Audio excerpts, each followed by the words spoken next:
দর্শক, রাজধানীর science lab এলাকা থেকে আজকের পরিস্থিতি সম্পর্কে জানিয়েছেন আমাদের স্টাফ করেসপন্ডেন্ট জুনায়েদ আল হাবিব।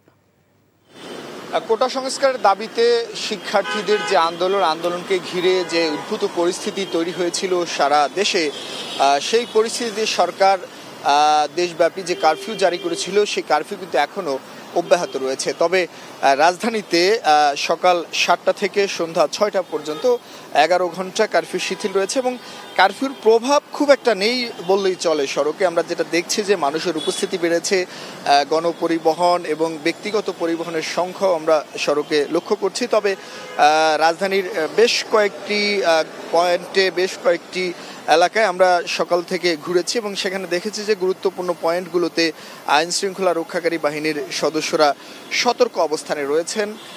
তবে সাধারণ মানুষের চলাচলে কোনো ধরনের বাধা বা কোনো ধরনের তল্লাশি এই মুহূর্তে আমাদের চোখে পড়েনি আইন শৃঙ্খলা রক্ষাকারী বাহিনীর পক্ষ থেকে, এবং কোনো ধরনের অনাকাঙ্ক্ষিত পরিস্থিতিও আমরা রাজধানীতে লক্ষ্য করিনি।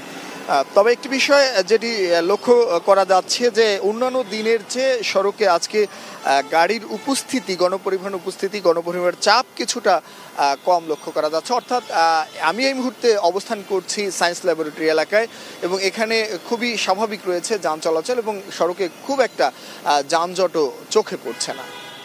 এখন জন্ম সনদ দিয়ে খোলো বিকাশ স্টুডেন্ট অ্যাকাউন্ট। নিজের বিকাশ নিজে কর।